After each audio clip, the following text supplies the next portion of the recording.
Way back in once upon a time, I was making a birthday cake for my dear old granny. I had a terrible sneezing cold. I ran out of sugar, so I walked down the street to ask my neighbor for a cup of sugar. Now, this neighbor was a pig, and he wasn't too bright either. He had built this whole house out of straw. Can you believe that? I mean, who in the right mind will build a house of straw? So of course, the minute I knocked on the door, it fell right in.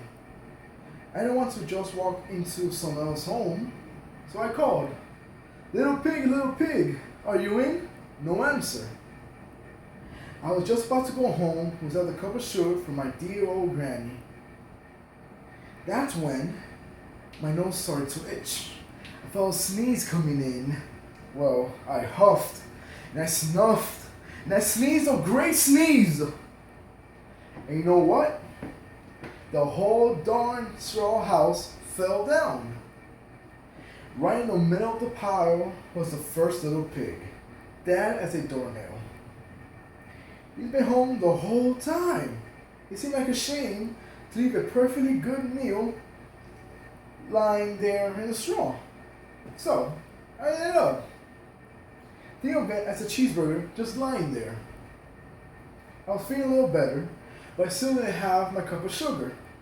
So, I went to the next neighbor's house. This neighbor was the first little pig's brother. He was a little smarter, but not much. He built his house out of sticks. I rang the bell on the sixth house. Nobody answered. I called, Mr. Pig, are you in? He yelled back, Go away, wolf. You can't come in. I'm shaving the hairs on my chin. I had just grabbed the doorknob when I felt another sneeze coming in. I huffed and I snuffed and I tried to cover my mouth, but I sneezed, a great sneeze. You're not gonna believe this, but the guy's house fell down just like his brother. When the dust cleared, there was the second little pig, dead as a doornail. Wolf's honor. Now, you know why, now you know food will spoil if you just leave it out there in the open. So, I did the thing there was to do. I had dinner again. Think of it as a second helping. I was getting awfully full, but my cold was feeling a little better.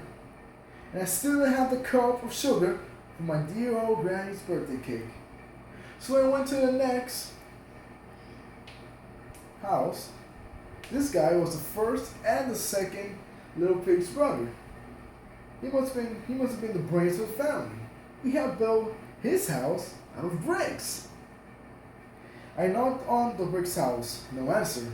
I called, Mr. Pig, are you in? And you know what the rude little porker answered?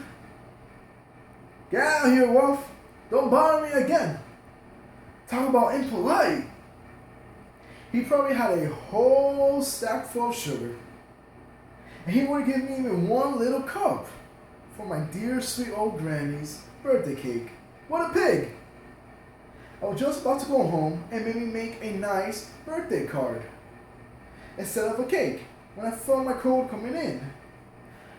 I huffed and I snuffed and I sneezed once again. Then the third little pig yelled, and your granny can't sit on a pen. Now, I'm usually a pretty calm fellow. But when somebody talks about my granny like that, I go a little crazy. When the cops drove up, of course, I was trying to break down this pig's door. And the whole time, I was huffing and puffing and sneezing and making a real scene.